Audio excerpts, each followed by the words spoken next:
Morning, Good Keith. morning. There's our famous helmet, and here is our famous advocate. How are Yes, you, well, Richard?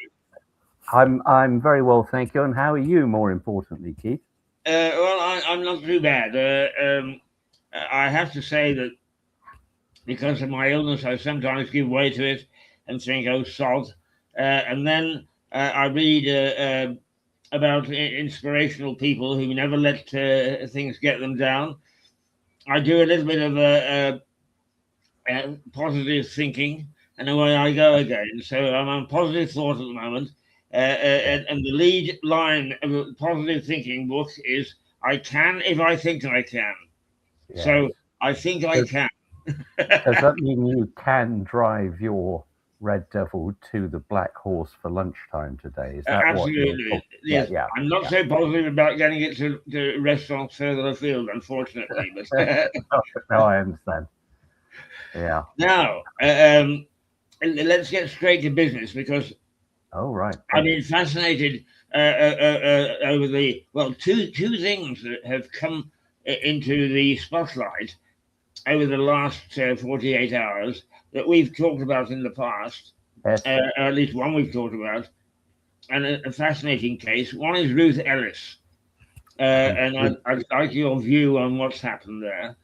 Yes, certainly. Should we deal with The that first? second is Sorry. Charles Lindbergh, where apparently they're doing forensic tests now on some of the evidence from 1920 something, when Yeah, his son, he's a famous aviator, of course, that's his right. And son he was kidnapped. kidnapped and murdered. Yes, Yes. So yes. those are two things that have been crossing my mind. But you have all sorts of other things because it's been a busy a few days in the courts. Yeah, I've been quite busy, but do you have alibis for those two matters? That's the important thing, Keith. Luckily, old though I am, age. Yes, I understand. Those were my younger days, which Yeah, I barely recollect. But in relation to Ruth Ellis, it's an interesting sort of halfway house on the part of those in power who say, well, we're going to give her a conditional pardon, which means that she ought to have been convicted of manslaughter effectively and therefore ought not to have been hanged. And we've spoken about this at some length in the past, I know, Keith. And if any of your viewers wish to uh, check that out, then it's there. She was a woman who was badly treated by this fella, and very badly treated, frankly.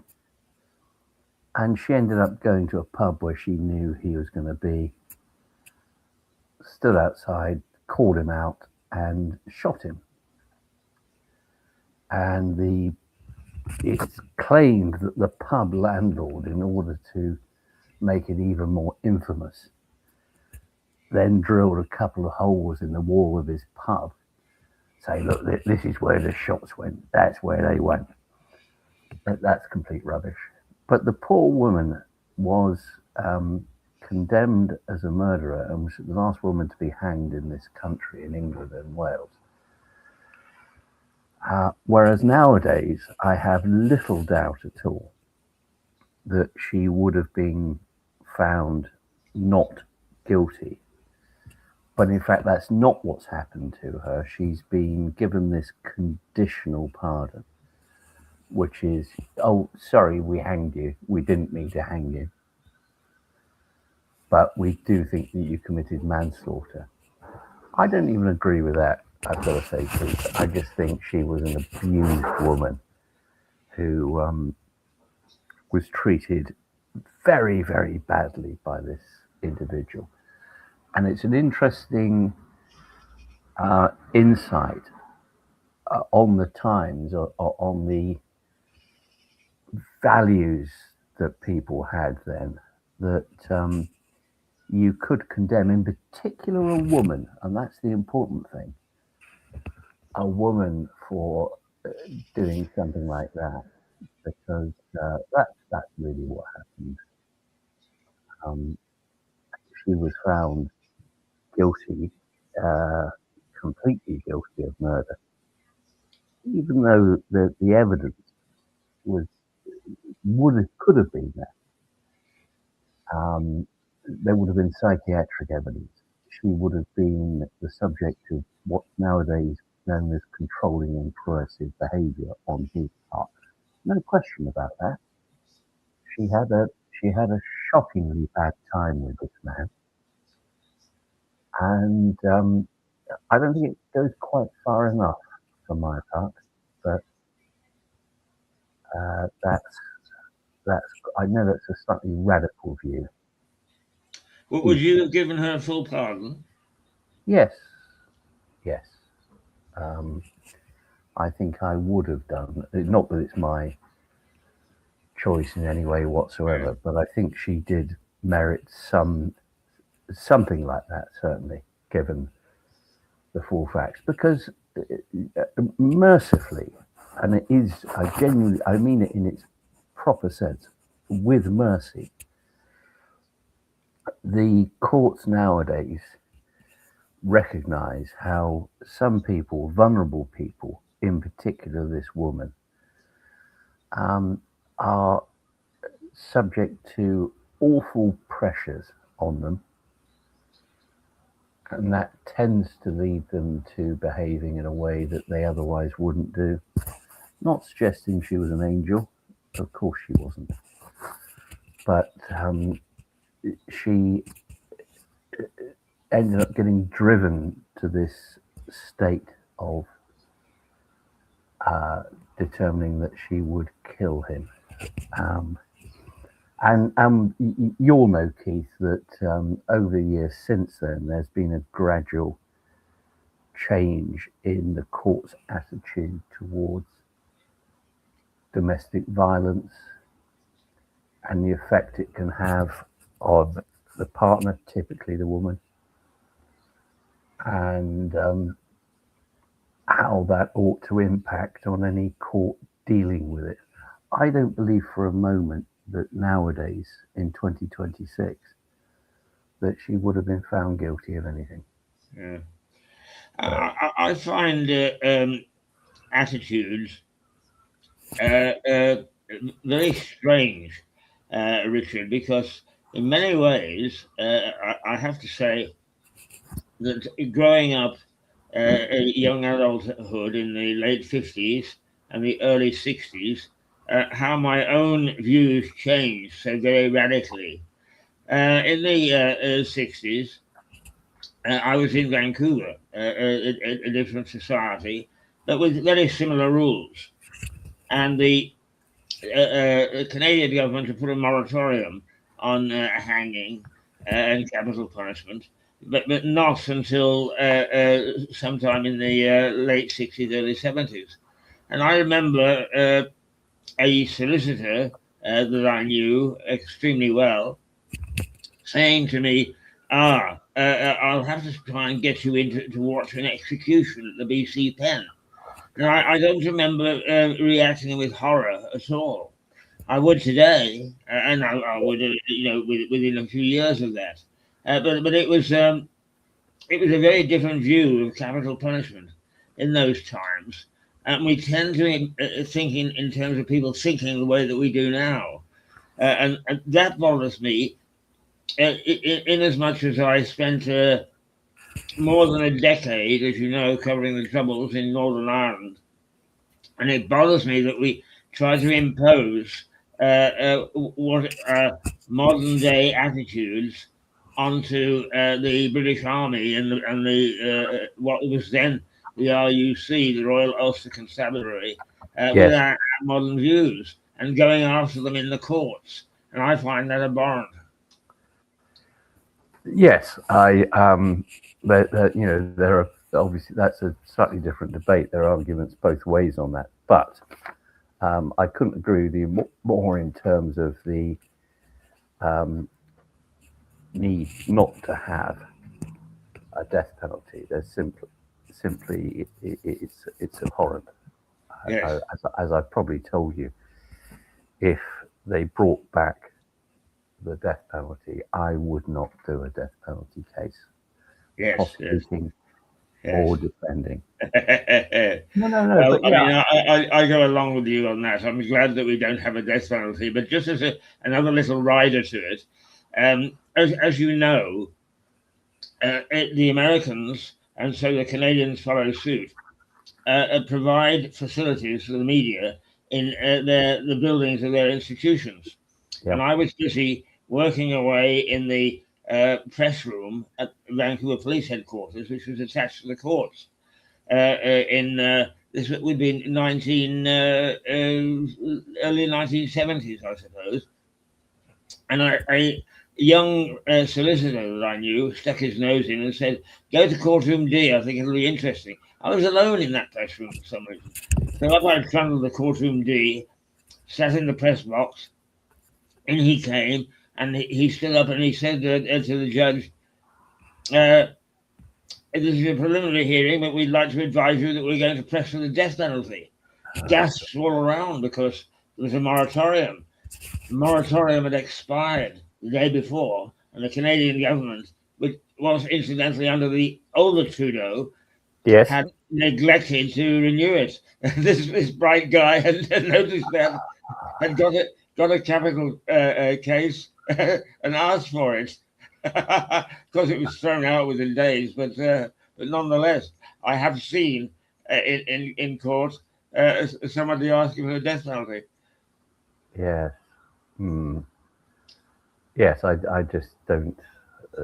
Well, you can well imagine my views on it, but I think the Ruth Ellis case hasn't gone, as I say, hasn't gone far enough in my view. Um, Yes. it's a sort of it's a bit of a fudge. It's a halfway house because it's But if she had been in court, obviously having pulled the trigger, yeah. what penalty do you think that she should have? Because presumably nobody is going to just set her free. Well, I don't know, you see, because obviously she was found guilty of murder. Under the current law, she could have been found guilty of manslaughter by reason of diminished responsibility. Right. Wasn't available to her at the time. Or she could just be acquitted on the basis that she was driven to it by his behaviour. And here are, 3 psychiatric reports that show the effect of his behaviour towards her.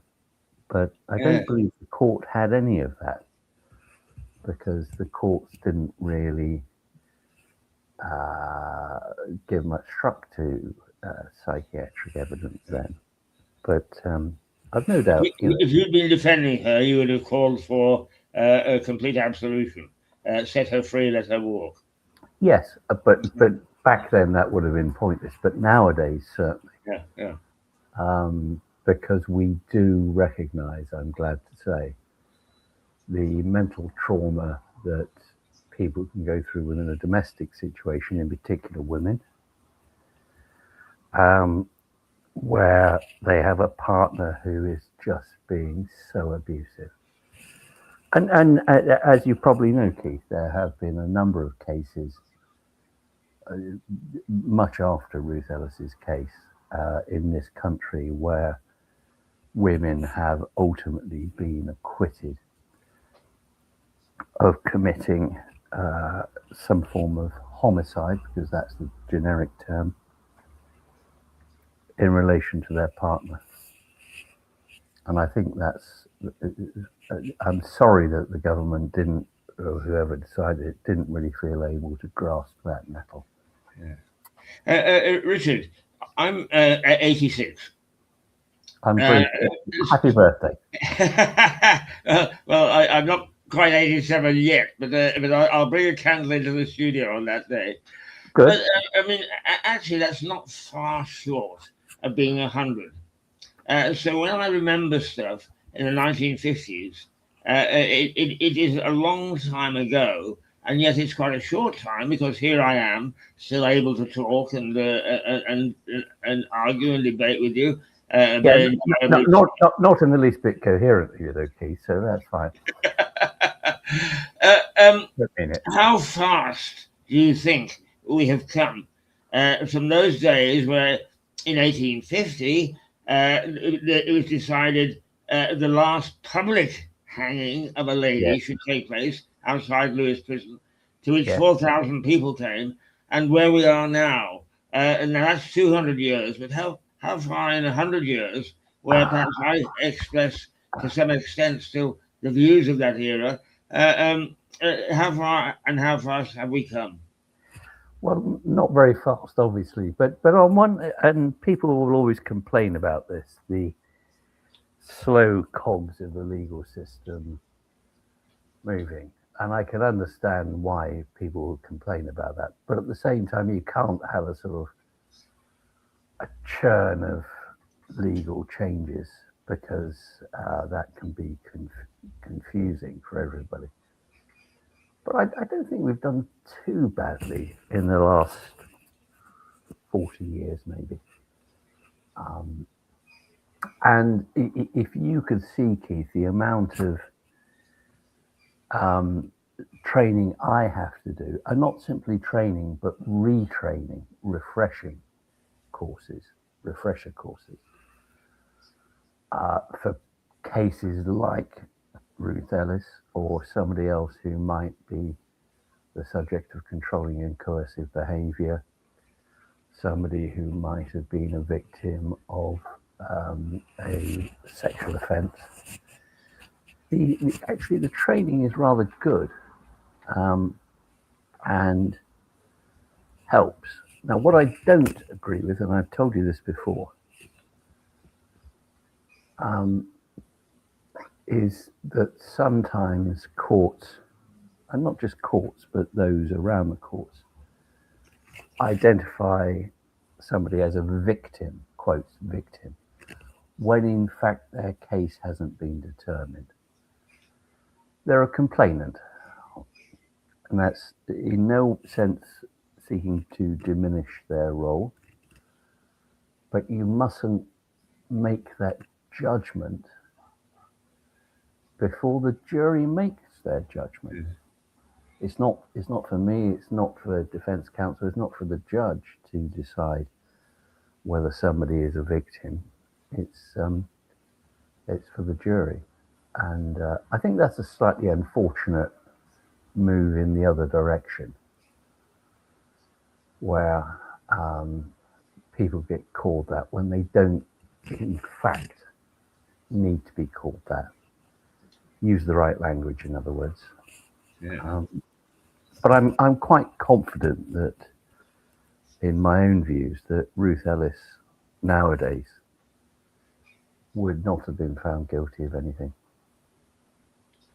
Okay, a little earlier and on another continent, and I know that you haven't studied this very carefully, but Charles Lindbergh, yes. I saw a television program last night or the night before, in which they are now beginning to consider whether Lindbergh actually kidnapped his own son. Have you got any views on that case at all? I know there's a foreign court, but no.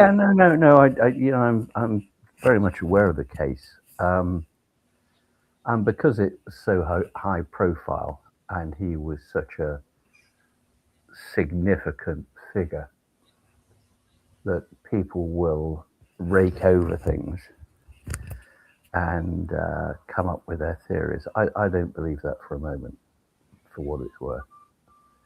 I think this was just the kidnap with a view to seeking to obtain some kind of ransom, and in fact it went wrong.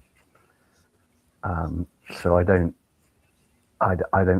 for my part, I don't think for a moment there is any, unless you tell me to the contrary from the program you saw, I don't really see anything that would put him in the frame.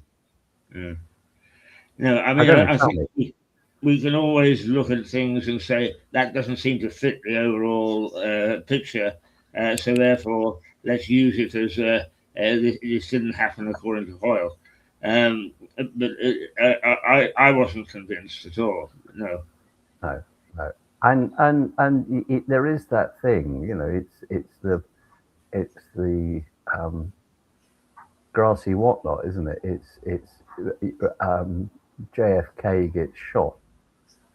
Well, what's likely to have happened? Well, it's likely that a bloke went to the top of that library and shot him. And the conspiracy theories. I'm sure they're very interesting, but they don't hold any water, in my view. And in the Lindbergh case, it's pretty clear, I think. And the thought that it might be somebody within the family who did it, I just find extraordinary. And of course, they're all dead now, so. Yes. Well, no, but you know what that means, Keith. Yes, right. It means that journalists can peddle whatever story they want to peddle. Yeah. There's no nobody to say no. Yeah. Nobody to say no, and nobody to sue for libel. No, sorry, Keith. I'm sure it's an interesting story, but it just happens not to be true. Right. For what it's worth. Sorry. Okay, those are the things I was interested in your views. Now you've got well, not a little list of things that have been happening recently, in which, as a top professional in your field, you have a view on. Not listed, which is former Prince Harry. Yes, of course, we flagged this up some time ago, Keith. The risks that both sides were taking with this case. So, Associated News were taking a risk because they had, whatever it was, 9 complainants, and had they lost, the damages would have been an extraordinary high amount and their costs. But as it is, it's the complainants who have lost on a rather limited basis, in that the judge found that, there was a bit of naughtiness here, but it didn't really have any effect. A little bit of a fudge, in my view. But it does mean that the complainants who brought the case will have to stump up the costs for the newspaper. And those costs are going to be absolutely astronomical, I would have thought. I believe that somebody is assisting Doreen Lawrence with her costs, because she won't have the money to do it. But somebody like Harry and the other high-profile celebrities will have the money, and I've no doubt that your mate Paul Dacre will wring them dry for their costs. And if it wasn't the case that any of this happened, then so be it. Albeit it does seem to me that, in fact, what's really been determined is that some bad things happened, but in fact that was individual rogue reporters. It wasn't the newspaper itself. Yeah. Which I think raises interesting questions about. I don't know what your experience was, Keith, when you were working for a newspaper, the extent to which your editor had any sort of control over what you were putting out. Well, I had newspapers as such. Mine was Reuters and Dow Jones. Yes. both names to be conjured with. Yes. And I have to say that when it came to the business news, I'm going to interrupt there because Yeah. we have with us. Let me say to viewers that one of the very, very, very strong programs that we had was with Richard's colleague and a long-time supporter and appearance on Mirador television is Philip Meredith, and who has appeared as Philip Meredith. And there we've got a remarkable combination of broadcasters together. Good morning. Well, how could I resist the invitation from Mr. B? If that were the truth. It's definitely the truth, Phil. I promise you. Well, this is a pleasure. How is your health, Barton? I'll talk to you about that once we're off there, if you don't mind. I don't mind, Richard. Yeah. If we're resuming contact, that's lovely, and you can tell me all about it.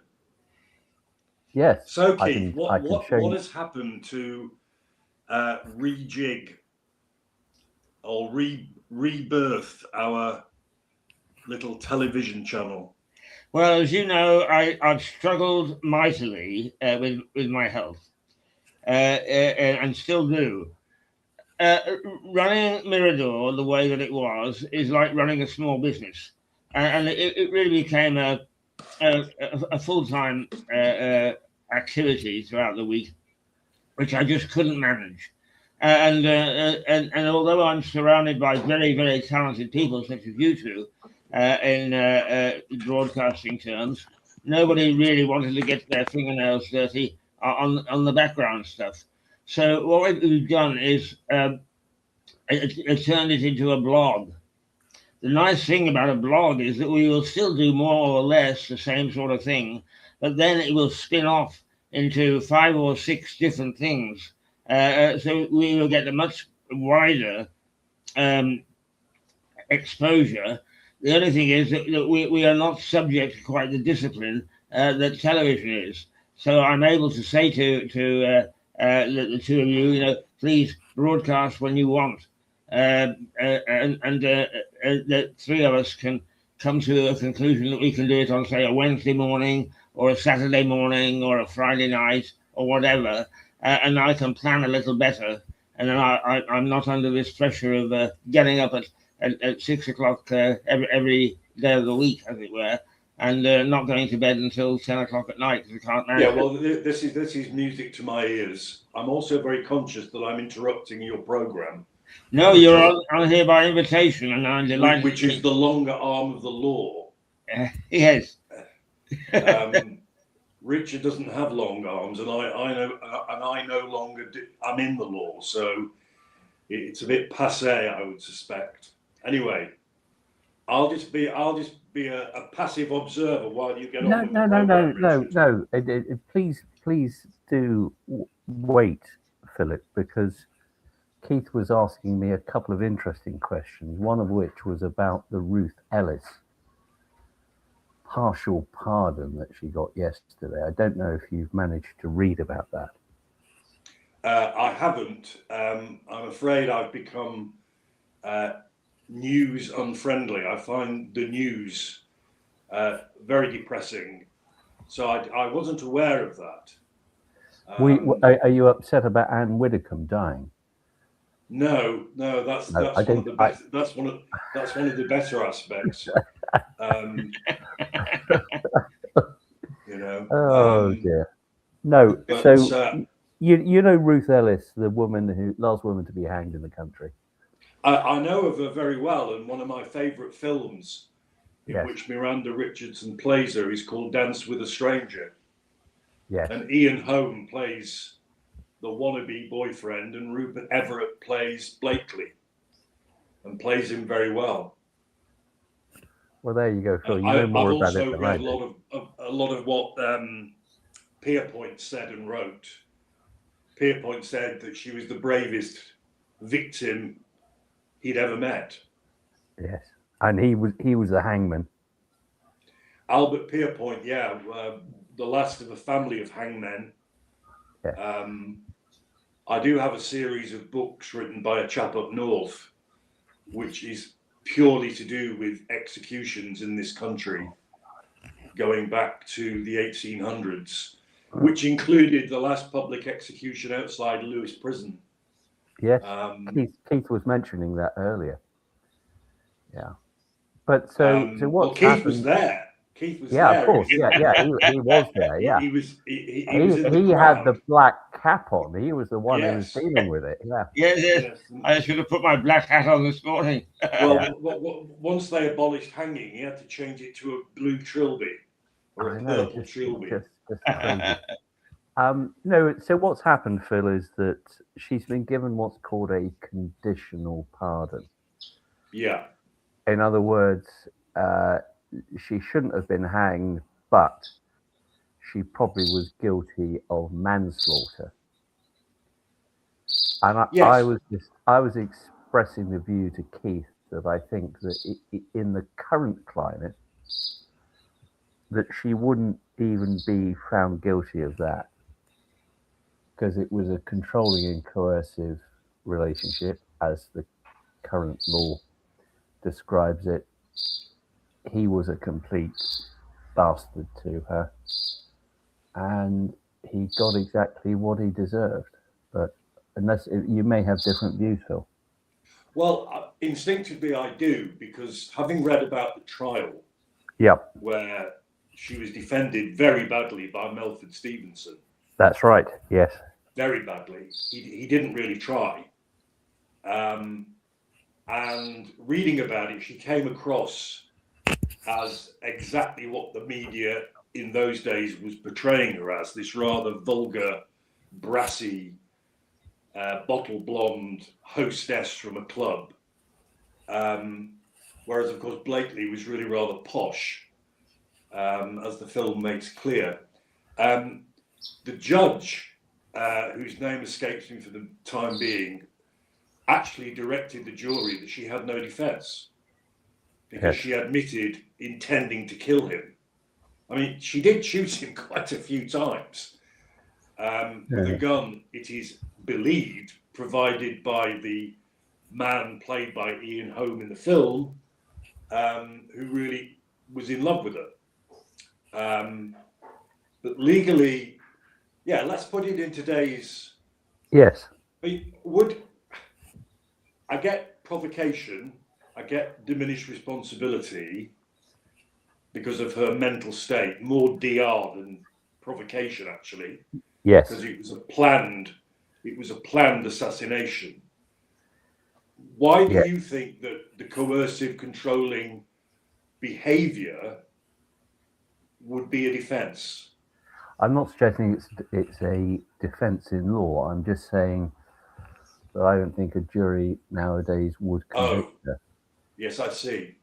So I'm with you on the law, but I just think a jury would say this man was an utter shit towards her, and he got exactly what he deserved. Yeah, no, I understand you now, Richard. You mean a favourable jury finding in her favour. Yes. Well, they would simply acquit her, wouldn't they? Yes, completely.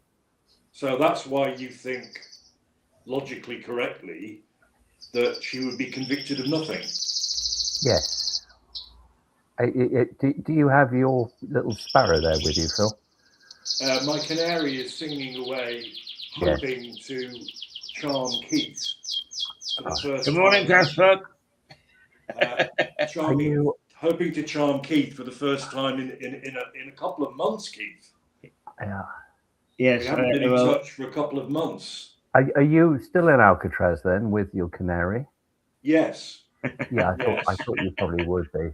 Yeah. I mean, as you can imagine, my two sons believe Jackie got the canary for me in my room because of the gas I may be expelling. And so that genuinely is a canary in your house? Yeah, it's Casper. He's a 3-year-old canary that we adopted because his owner had to go into a care home. So he was looked after by the family, who with young grandchildren just found it too much. And one day, Jackie, my wife, was with her friend there, Ailsa, and Ailsa said, "Would you like a canary?" And Jackie felt, "Yeah, well, my Yeah. I think child Auntie of a Mary husband had will one up be-" the leg of a drawers, didn't she? So yes, he exists, believe me, and he's very loud. Oh, lovely, lovely.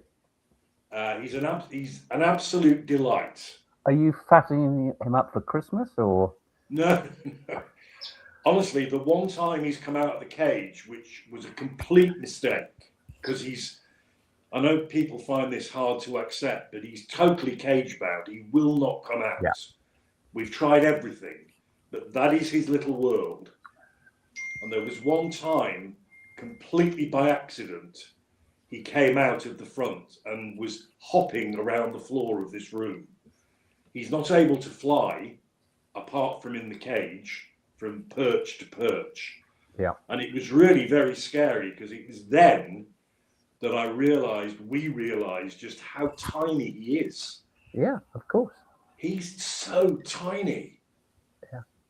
One of my funniest moments with him is there was an Amazon delivery driver turned up one day, and he was singing away. And this delivery driver was absolutely delighted to hear it, because he was from Nigeria, and he said that his family back home kept in a huge aviary loads of canaries. And he said straight away, "You've got a canary, haven't you?" Which yes, and he responds to music. He responds to other bird song. Only the other day, because we have all the windows open at the moment for understandable reasons.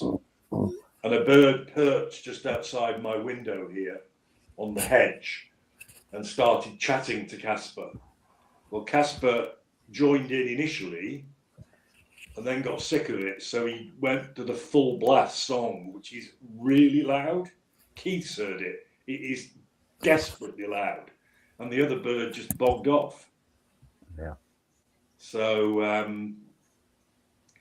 there we are. Yeah, no, he's a wonderful companion. He's just so easy to look after. Yeah. You know, fresh water, fresh seeds, clean the cage out every week. Yeah. Well, I have to tell you, Mrs. Barton is currently away in France at a wedding. Oh, is she? Yeah. How is she? Yeah, she's fine, thank you, Phil. Good. And so she's put her dog in kennels, which is fine. So I've got Jed here still. But I took him down yesterday morning because he's getting a bit old. He's not great on the stairs. It's a sort of 17-step flight of stairs down to the ground floor. And so I'd quite like to walk with him just to make, and he gets to the last 6 or 7 stairs and then he goes ahead. And then suddenly he stopped. I thought, what's happened? Went around the corner. There was the bloody cat who always lives on the second floor or the first floor. Yeah. Downstairs, drinking out of Jed's water bottle. And he didn't know what to do. He was just looking at her thinking, what the hell's going on? And then last night, I certainly sympathise with Jed and his aging legs, because my knees are a bloody mess. Yeah. I can hardly. There are times I can't actually manage the stairs in the house now. No, I can understand that. Which is miserable. But then last night, my youngest, who is at home with me at the moment, they're taking turns to look after me in the absence of Mrs. B. She went out the back gate, went out, came back in the back gate, closed it up, let the dog out, fine, closed the back door, and then she thought, hold it, the cat will need feeding, obviously, because the cat, it's spoiled, that bloody cat. So she went up, generally are. Yeah, so and it's always bloody wet food nowadays with this old cat. So she went Which upstairs. is messy. Oh, yeah, it's horrible. she went upstairs to the top floor, couldn't find it. She went to the floor I'm on, the first floor, couldn't find her. And she was thinking, oh, good grief, what's happened? What's happened? You know, is there a dead cat somewhere in the house? And eventually, I don't know how she thought about this, but she opened the back door and there was the bloody cat. And so this is the first time that cat has been outside for 12 years plus, I think. 12 years? Oh, yeah, yeah. Is it because of the Not a Dog? No. She just normally doesn't go out at all. But I think, yeah, maybe the absence of Not a Dog has encouraged her. Well, it feels that way. Yeah. It's your cat, yeah. your house. I don't know anything. No. It's but he of course is in. We have a stairgate to the kitchen, so he's always behind that. So she could come down if she wished to.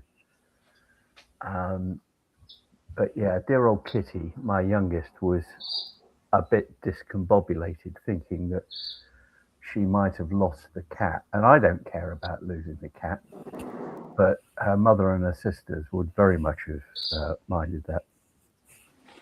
Yeah, the headline would be Kitty loses cat. Kitty cat, yeah, exactly. Yeah. But we got her back anyway, which... well, I'm very delighted to hear that Jed's still with you, because I have wondered about Jed. Yeah, no, he's 12 now. He must be, yeah. And all being well, if he survives until Sunday, I'm taking him over to Kingston, because the Sussex Barnets are having a dog show out on the green there. Oh, right. And all three of my daughters want to come along.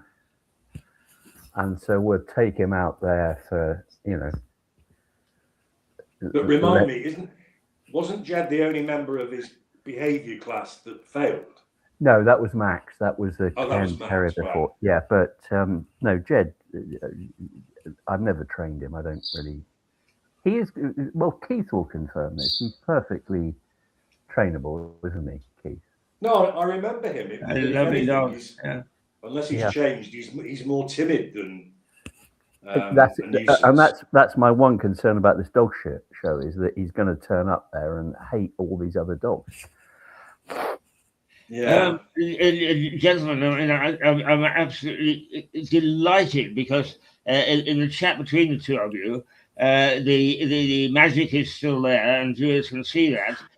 But they pays their money to hear what you think about various things. So I wonder if we could take these last few minutes. And Phil, is you involved in the discussion on Prince Harry's trial, or is he still Prince Harry? But Harry's attempt to get lots of money out of the Daily Mail, which failed, didn't it? Yeah. Yes. Again, I will be my usual disappointment because I don't really have a view. I'm glad it failed. Subjectively, and yes, he is still Prince Harry, but he cannot use His Royal Highness. Yeah, he's not really a royal. He's a bit more of a royal than Randy Andy, but that's about as far as it goes. Yeah. So what was your view, Richard, on that? I thought it was probably a right judgment, albeit there were, and I know that Keith is a great fan of Paul Dacre, who was the editor of the newspapers concerned. I do think that the judgment is quite nuanced in the sense that it talks about errors that were made and effectively journalists going on frolics of their own, which I think did happen, but that doesn't make the newspaper organization itself responsible. And I think that's... Well, historically, and I'm thinking of the biggies like Watergate and whatever, it goes with the territory, Keith, doesn't it? That there will be frolics of their own, and that is actually, when you're outside the box, that is actually where things get found out. Well, I was leaving the pub. I went out. I don't go out very often, but I went out for a pint yesterday, and I was leaving the pub, and Deck, the landlord of the Black Horse, introduced me to a friend of his who said, I was a photographer for 30 years with the Sunday Times. Now, the Sunday Times under Harold Evans in the late part of the last century was a newspaper, I thought, of incredible work. But one of the things that it had was a team, and I knew 2 or 3 of them, of investigative journalists, true investigative journalists, who really would disappear for 2 or 3 months. Nobody knew where they were and what they were doing. Exactly, it's like undercover. Yeah, absolutely. Yeah. They don't do that anymore, mainly because of cost. But I think it wasn't a bad way of finding things out over which the editor would have had little control. Keith, yeah, I mean, sorry, I've just got a phone call coming through that I'm going to have to take. Sorry.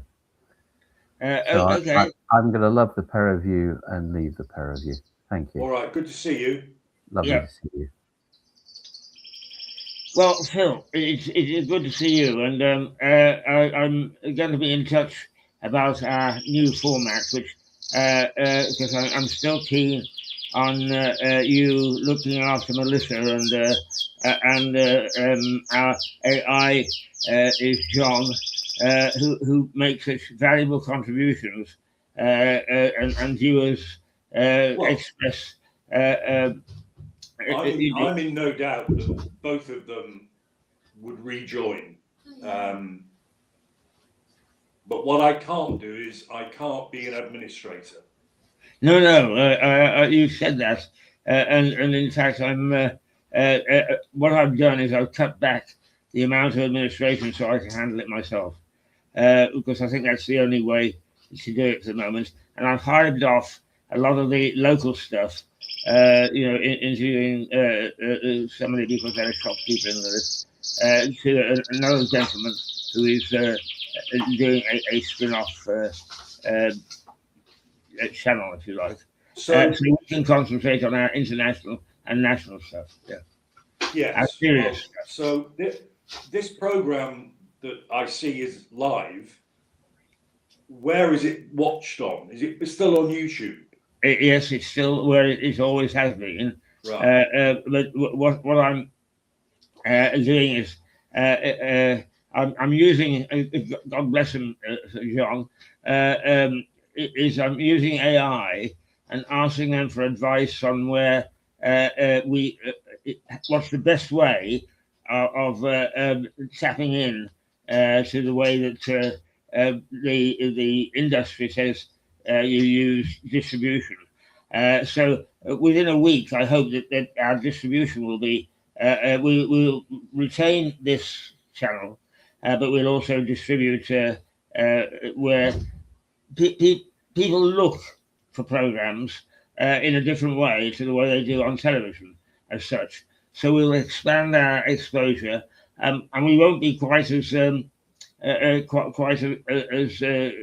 dogmatic as we have been in terms of schedule. I may come to you and say, Philip, is there a possibility that I can have you and whoever you've got going on Wednesday this week, and you say yes or no, or we come to some conclusion, and that we can also not do stuff live quite as much as we have, but we most certainly will do Thursday morning, if you can put that in the book, because Richard is quite keen to have you with him, and I'm quite keen to have you with him, because you are such a powerful combination.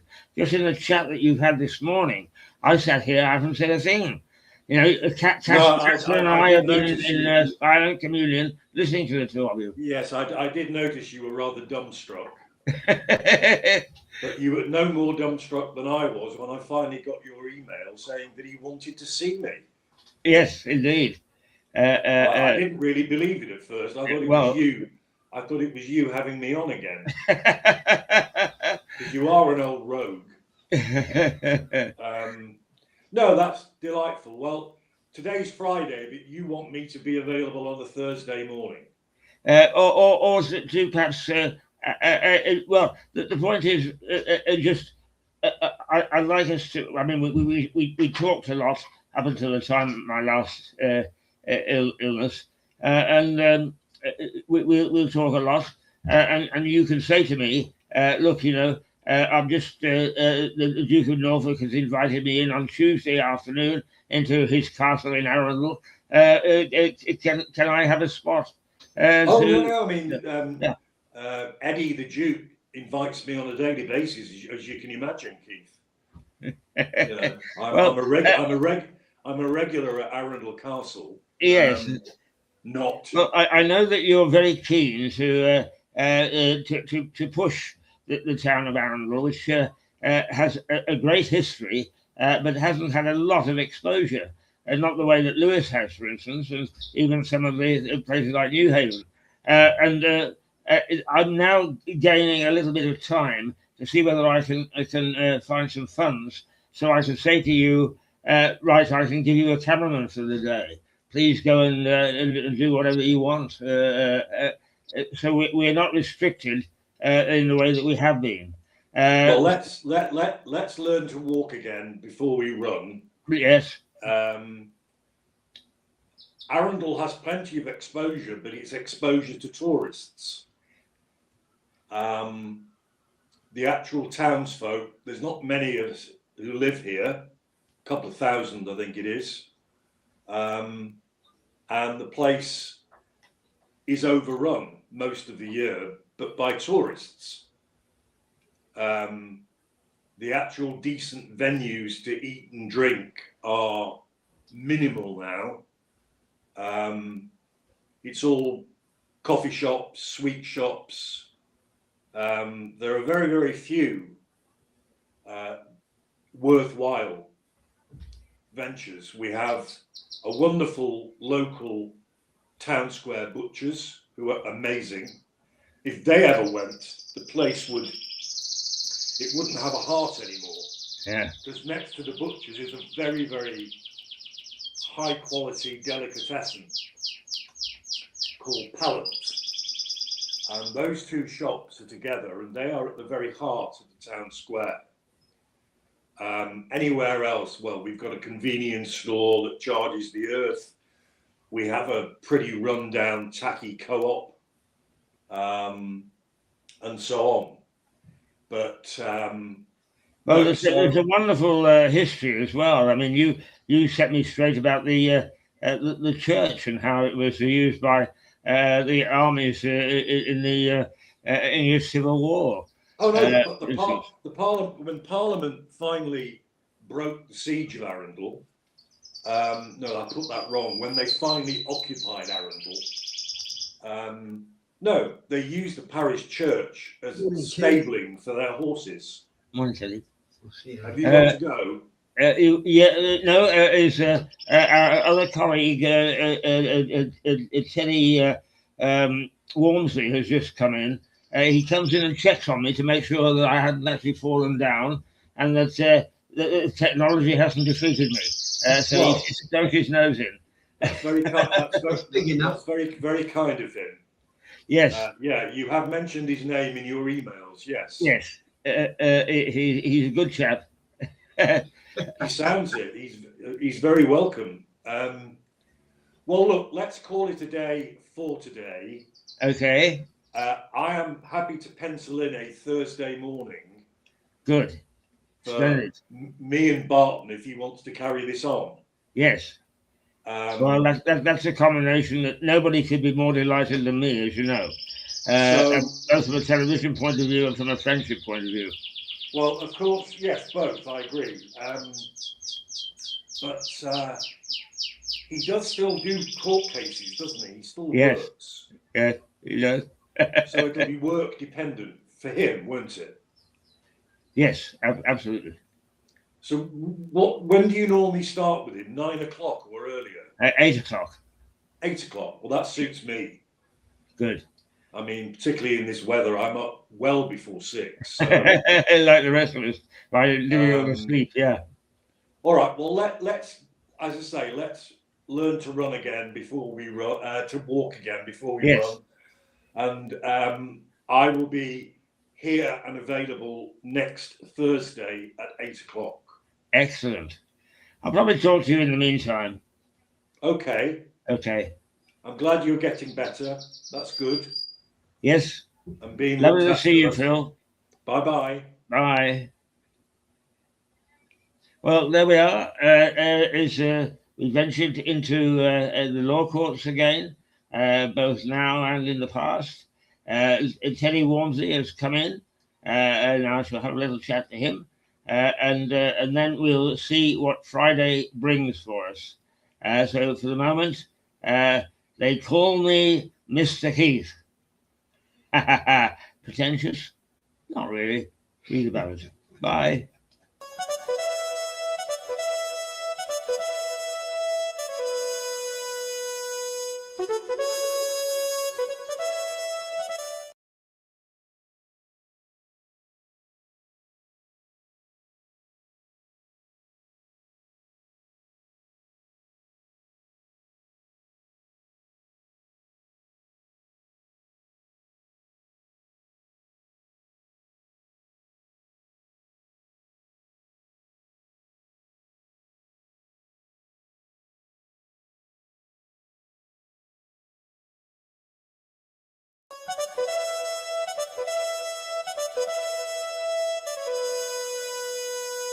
Thank you.